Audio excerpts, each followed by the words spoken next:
got a phone call. That's why this is part two.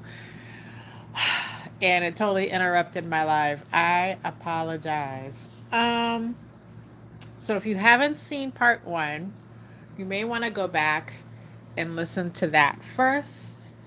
It'll be on your Scorpio playlist on this channel.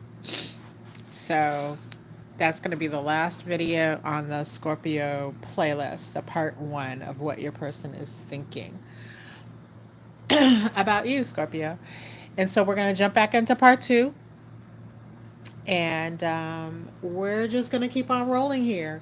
So we were over here clarifying our oracle card of the fresh start, and we were talking about how your person is, they know they got to get up off their arse and do something, because they can't just leave you feeling like this situation is inadequate in any way, because simply put, they know like you can attract someone else, you can be with someone else, and someone else will want you.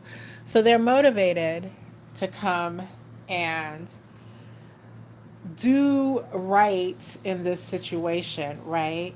They absolutely acknowledge the fact that they feel a sense of balance when they're with you, and the relationship, what you're building together, is very balanced, and they're very attracted to that, because as we discussed before, in the past they've had none of that in their past connections. So this is very different, very fresh.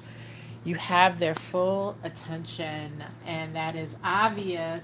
Ooh, from, geez, the All Eyes on You card that came out earlier, right? And so clarifying that, we have the Knight of Cups in the reverse. And so Knight of Cups upright can be that kind of playboy, playgirl type of energy.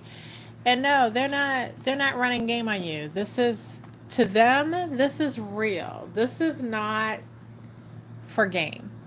This is not for play. They're they're concentrating on doing right. But does that mean that they won't slip up?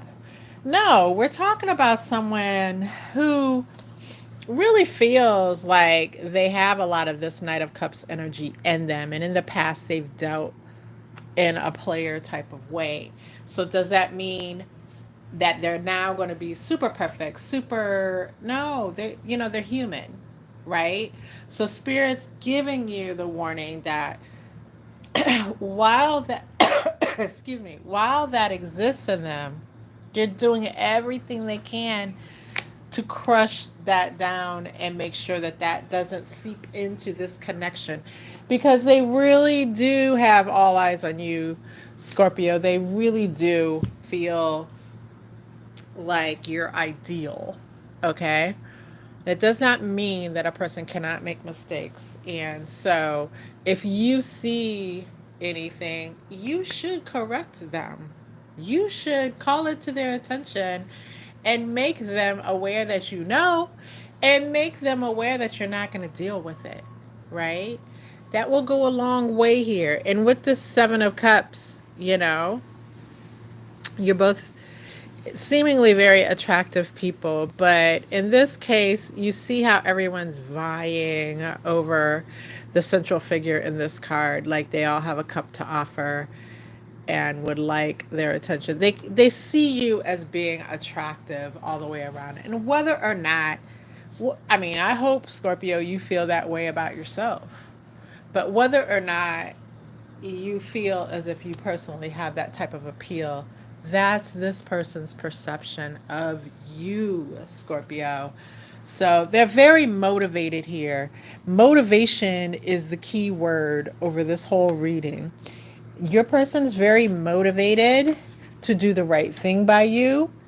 You know, all the best motivation in the world needs checks and balances, though. That's what I'm hearing from Spirit. A person can be motivated and have every intention of doing right. But if ever at any point they feel like there is no type of correction, or punishment is a strong word, but if there's no type of punishment or consequences. That's the word I'm looking for. If there are no consequences for wrongdoing, then a person at some point may feel compelled to let that base of their nature out that feels like they can do what they want to do. All right. So, in other words, Spirit is saying, listen, don't get so. The messages here are very positive, very right, very much what you probably want to hear. But Spirit is saying, don't let that relax you off of your standards and how you let others treat you. Hold this person accountable just like anyone else, right? Hold them accountable because that's, in the end, what will draw respect from them. And that's a very key part of the message here. So, Scorpio, thank you for staying with me through the disruption. Part one, part two. Now we've got the whole message together. Go ahead and subscribe so that when your message drops within the next couple of days, once again, you're here for it. All right. And all my best.